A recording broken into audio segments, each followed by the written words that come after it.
Hello, नमस्कार।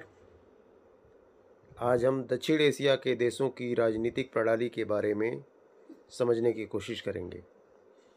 दक्षिण Asia में मुख्यतः भारत, पाकिस्तान, श्रीलंका, मालदीव, बांग्लादेश, नेपाल और भूटान देशों को रखा जाता है, जिनकी मुख्यतः निम्नलिखित की राजनीतिक प्रणालियाँ पाई जाती हैं।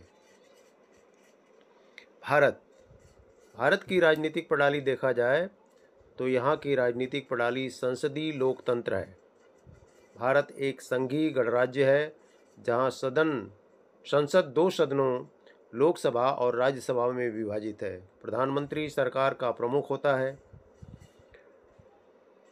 यहाँ पर जब से देश आज़ाद हुआ तब से लगातार डेमोक्रेसी लोकतंत्र सफल रहा है।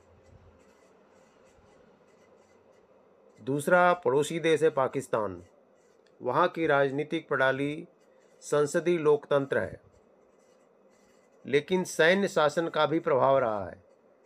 पाकिस्तान में कई बार तख्ता पलट भी हुआ है, जिसमें सैनिक शासन रहा है। पाकिस्तान में भी संसदीय प्रणाली है, लेकिन राजनीतिक स्थिरता में उतार चढ़ाव होते रहे हैं। तीसरा पड़ोसी देश है बांग्लादेश। यहाँ की राजनीतिक प्रणाली संसदीय लोकतंत्र है। बांग्लादेश में भी संसदीय प्रणाली है, जहाँ प्रधानमंत्री सरकार का प्रमुख होता है, लेकिन बांग्लादेश में भी तख्तापलट की स्थिति रही है। अगला पड़ोसी देश है नेपाल। यहाँ की राजनीतिक प्रणाली संघीय लोकतांत्रिक गणराज्य के रूप में है।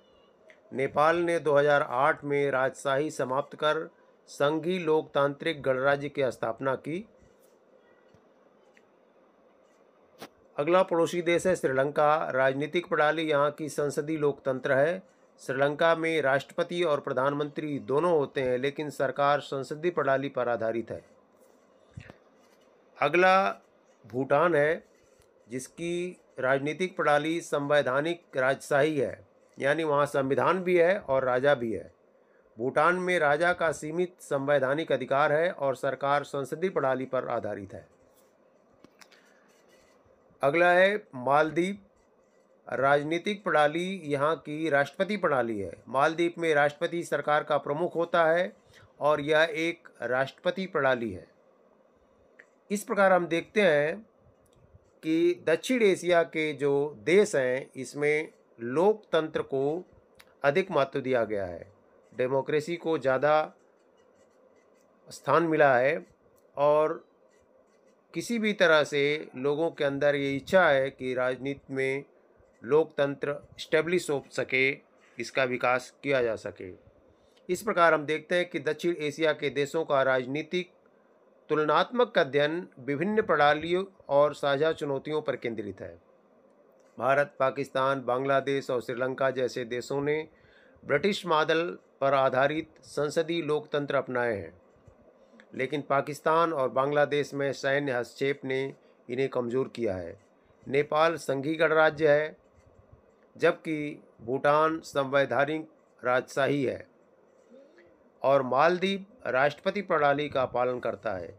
इन सभी देशों में लोकतांत्रिक घाटे और संस्थागत कमजोरियां मौजूद हैं, जो राजनीतिक, संस्कृत, भ्रष्टाचार और संस्थाओं के पतन जैसे मुद्दों से जुड़ी हुई हैं।